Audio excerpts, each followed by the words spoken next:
Shalom, Bapak Ibu Saudara kasih dalam nama Tuhan. Ya, kita mendengarkan tentang kabar mempelai Alkitabiah yang disampaikan oleh hambanya yang dipercayakan Tuhan pada hari-hari ini. Mari kita bersama-sama. Gereja palsu, persekutuan palsu berdasarkan keuangan, kedudukan, ancaman, dan lain-lain, berdasarkan ajaran palsu. Yang ajaran palsu malah didukung. Nah, ini bukan berdasarkan firman pengajaran yang benar.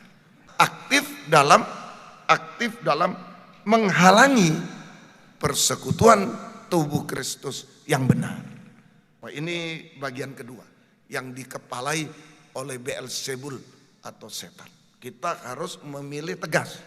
Tidak bisa dua-dua, tidak bisa. Ini iya, tidak bisa. Yesus dan setan jelas tadi.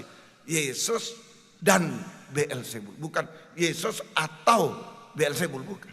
Yesus dan Beelzebul. Harus tegas memilih. Ya, bagian pertama tadi hamba Tuhan yang dikuasai Yesus. Nah, itu aktif dalam pembangunan tubuh Kristus berdasarkan firman pengajaran yang benar. Yang kedua, hamba Tuhan, pelayan Tuhan yang aktif dalam pembangunan Babel. Bukan berdasarkan pengajaran benar, tapi berdasarkan kedudukan dan lain-lain, ancaman dan lain, sampai bahkan berdasarkan ajaran palsu yang enak bagi daging. Enak bagi daging. Itu saja.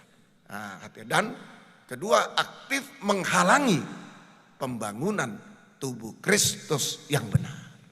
Pelayanan pembangunan tubuh Kristus yang benar dalam urapan Roh Kudus ditandai dengan banyak pengorbanan. Nah, ini cirinya. Gak mau orang. Persekutuan tubuh Kristus yang benar dalam urapan Roh Kudus ditandai dengan banyak pengorbanan. Antara lain, pertama, ayat 20 kita baca.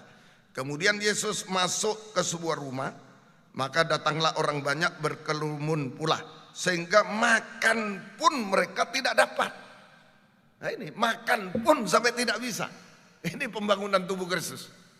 Makan minum tidak sempat, tidak dapat, artinya mengorbankan hak tuntutan daging. Sebab Roh Kudus tidak bisa kompromi dengan daging. Kenapa pembangunan tubuh Kristus, persekutuan tubuh Kristus dalam urapan Roh Kudus ini betul-betul harus berkorban? Karena Roh Kudus tidak ada kompromi dengan daging, dengan segala keinginannya. Aku mau datang dapat uang ya, aku mau datang dapat kedudukan ya. Tidak ada. Makan pun tidak sempat. Nah, tetapi dalam urapan Roh Kudus kita hanya melakukan kewajiban-kewajiban kepada Tuhan. Dalam urapan Roh Kudus kita hanya melakukan kewajiban-kewajiban kepada Tuhan tanpa menuntut hak. Melakukan kewajiban pada Tuhan juga termasuk pada sesama. Kepada Tuhan vertikal, kepada sesama, tanpa menuntut hak. Nah, saya sering mengatakan kalau di rumah tangga suami mengatakan pada saya, kau tunduk dulu padaku, pasti aku mengasihi kau sampai kiamat. Tidak bisa. Suami lu lakukan kewajiban mengasihi istri. Istri saya melawan ya kasihi. Itu namanya suami melakukan kewajiban, kasih istri. Cepat atau lambat istri akan tunduk. Contoh, istri juga, hei suami kasih aku dulu, pasti aku tunduk sampai kiamat. Tidak mungkin. Karena menuntut hak dulu, bukan melakukan kewajiban. Tidak mungkin. Kalau orang menuntut hak tidak pernah puas. Suaminya sudah mengasihi, kurang. Nah, itu. Tapi kalau istri, saya mau tunduk apapun keadaan suami.